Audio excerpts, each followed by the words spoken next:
Hello बच्चों, let's read out the question first.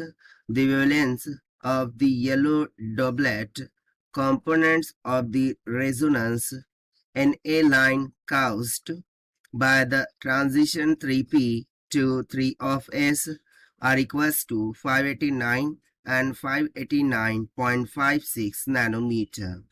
यानी कि क्या हो रहा है, बेसिकली येलो डबलेट्स कंपोनेंट है किसके, सोडियम लाइन के, इन्हें बोले तो सोडियम लाइंस के। और उसका ट्रांजिशन कहाँ से कहाँ हो रहा है, 3p से तो 3s तक। ये ऑर्बिटल्स होते हैं ना, p orbital s orbital, right. So 3p orbital से तो 3s ऑर्बिटल में ट्रांजिशन हो रहा है वहां पर। और ये जो डबलेट लाइट्स है उनकी वेवलेंथ दे रखा है 589 एंड 589.56 नैनोमीटर के बराबर। Find the splitting of the 3p terms in electron volt units. So हमें सिंपली जब ये 3p से 3s में जाएगा, सो उस टाइम पर जो स्प्लिटिंग होगी, राइट है। सो स्प्लिटिंग के दौरान जो भी एनर्जी रिलीज होगी in terms of electron volt, वो कितनी होगी, वो हमसे कैलकुलेट करने के लिए पूछ रहा है। तो चलिए स्टार्ट करते हैं हम सोल्यूशन से। But before of its let's talk about the key concept which we are going to use here for this question. So यहाँ पर हम कंसेप्ट क्या लगा सकते हैं। अब देखिए, जो फोटोन की एनर्जी होती है, यदि मैं उसके बारे में बात करूं, so this is nothing but is equals to hc by lambda की इक्वल होती है, जहाँ पर c speed of light in vacuum, h Planck constant होता है, और बेसिकली जो लैम्डा होता है वो वेवलेंथ होती है।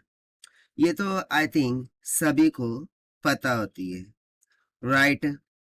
बट यदि मैं इसी फोटोन की एनर्जी को डबलेट्स के कंसेप्ट में लूं, तो यहाँ पर प्लैंक कांस्टेंट चेंज हो जाता है विथ रिस्पेक्ट टू h बार, जो कि इक्वल होता है h डिवाइडेड बाय 2 पाई के। तो यहाँ से मुझे एनर्जी का फॉर्मूला कितना मिल जाएगा, देखिए 2 pi h bar c divided by lambda की इक्वल।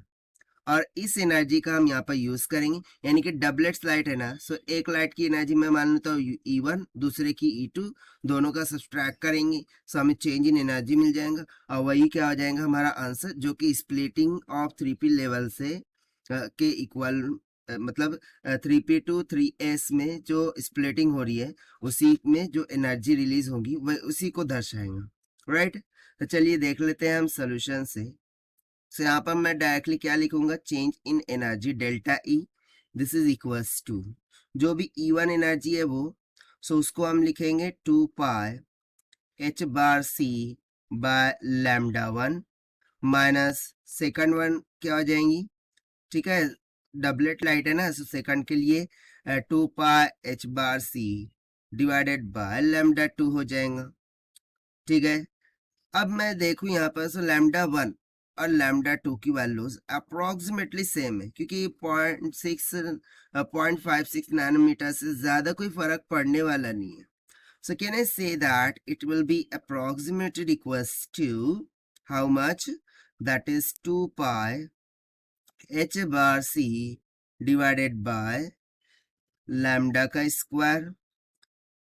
और यहाँ पर मैं बेसिकली यदि डिनोमिनेटर को कॉमन कर लूंगा, तो यहाँ पर क्या आ जाएगा, लैम्डा 2 माइनस लैम्डा 1, जिसको हम अप्रोक्सीमेटर के कंसेप्ट में क्या लिख सकते हैं, डेल ऑफ लैम्डा की इक्वल, ठीक है। यहाँ पर हम क्या लिख देंगे, डेल लैम्डा, क्योंकि हम अप्रोक्सीमेशन कर रहे हैं।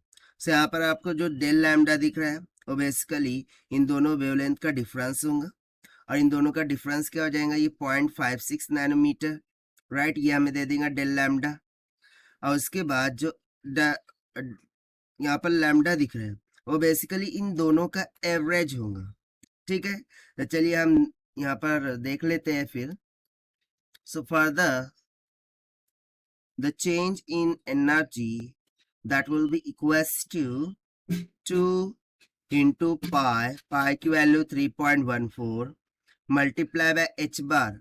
सो बेसिकली जब आप प्लैंक कांस्टेंट जिसकी वैल्यू होती है 6.63 इंटू 10⁻⁻⁴ डिवाइड कर देते हैं 2 पाई से, सो इसकी वैल्यू नियर अबाउट 1.05 इंटू 10⁻⁻34 की इक्वल आ जाती है, राइट। देन मल्टीप्लाई बाय ना, अभी मैंने बताया 589 और 589.56, इसको सब्ट्रैक्ट कीजिए, कितना मिलेगा 0.56 नैनोमीटर, यानी कि 10⁻⁹ मीटर, यही हो जाएगा डेल लैम्डा की वैल्यू। और इन दोनों का एवरेज ले लूँ, सो देखिए एवरेज कितना आएगा 589 पॉइंट, और इसका क्या हो जाएगा आधा, सो कितना हो जाएगा 2 और 8, और यहाँ पर सिंपली क्या हो जाएगा नैनोमीटर, यानी कि 10⁻⁹ सो ये तो दोनों कैंसिल हो गए।